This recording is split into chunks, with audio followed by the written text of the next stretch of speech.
बिहार में चुनाव के लिए भले ही करीब करीब 1 साल का वक्त बचा हो, लेकिन मुख्यमंत्री नीतीश कुमार के एक पोस्टर ने बिहार का सियासी तापमान इतना बढ़ा दिया है कि उसकी आंच बीजेपी के आला कमान तक पहुंचती हुई नजर आ रही है। बिहार में बहार है, नीतीश कुमार है के बाद जेडीयू की ओर से जारी एक और नारे जब बात बिहार की हो, नाम सिर्फ नीतीश कुमार का होने बिहार की सियासत में इस कदर हलचल मचाई है कि बात गृह मंत्री अमित शाह और प्रधानमंत्री नरेंद्र मोदी तक पहुंच गई है और कहा जाने लगा है कि नीतीश कुमार ने इस पोस्टर के जरिए बीजेपी आला कमान के सामने अपनी मंशा जाहिर कर दी है।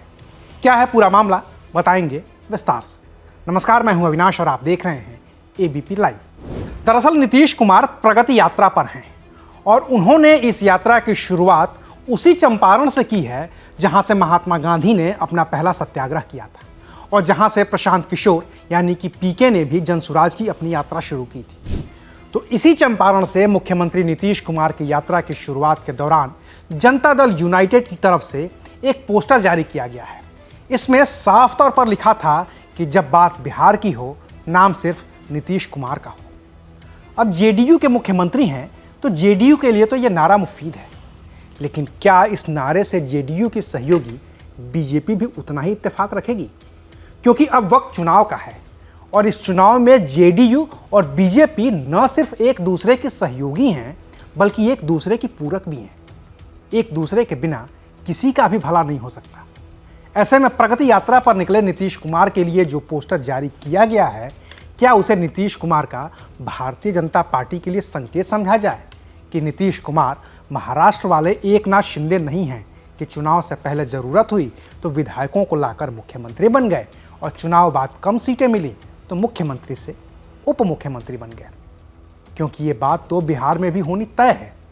पहले भी जब 2020 के विधानसभा चुनाव में भारतीय जनता पार्टी को जेडीयू से ज़्यादा सीटें मिली तो यही बात उठी कि जब बीजेपी के पास संख्या बल ज़्यादा है तो मुख्यमंत्री बीजेपी का ही होना चाहिए।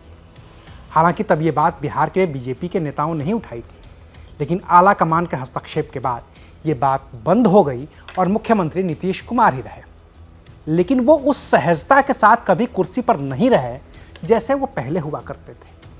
वो हनक भी कभी नहीं रही जैसे पहले हुआ करती थी, क्योंकि बीजेपी की ओर से उनके दाएं और बाएं एक एक उप मुख्यमंत्री बिठा दिए गए जिनके साथ नीतीश कुमार को सामंजस्य बिठाना ही पड़ा।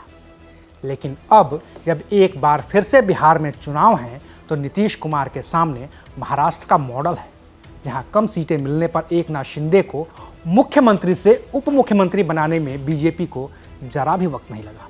और वो भी तब जब महाराष्ट्र में नेतृत्व पर सवाल हुआ था तो अमित शाह ने चुनाव के पहले कहा था कि अभी तो मुख्यमंत्री एकनाथ शिंदे ही हैं, लेकिन चुनाव बाद सब बदल गया। मुख्यमंत्री उप मुख्यमंत्री हो गए, उप मुख्यमंत्री मुख्यमंत्री हो गए, लिहाजा डर तो स्वाभाविक है। रही सही कसर गृह मंत्री अमित शाह के बयान ने पूरी कर दी है, जिसमें उनसे बिहार में एनडीए की लीडरशिप पर सवाल हुआ था तो उन्होंने कहा था कि फैसला भारतीय जनता पार्टी के संसदीय बोर्ड में होगा, जबकि इससे पहले खुद अमित शाह ने कहा था कि बिहार का अगला चुनाव भी नीतीश कुमार के ही नेतृत्व में लड़ा जाएगा। तो अब वक्त की नज़ाकत को भांपते हुए मुख्यमंत्री नीतीश कुमार ने भी दांव चल दिया है, बता दिया है कि जब बात बिहार की हो, नाम सिर्फ नीतीश कुमार का हो।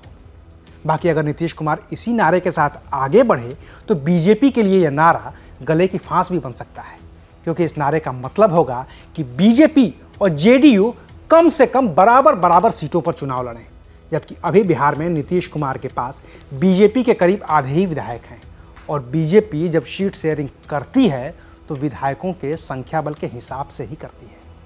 ऐसे में 243 सीटों का बंटवारे के दौरान नीतीश कुमार के सामने जो सियासी कमजोरी आ रही है उसे वो अपने नए नारे जब बात बिहार की हो, नाम सिर्फ नीतीश कुमार का हो से दूर करने की कोशिश कर रहे हैं।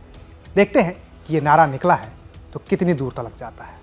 शुक्रिया, आप देख रहे थे एबीपी लाइव।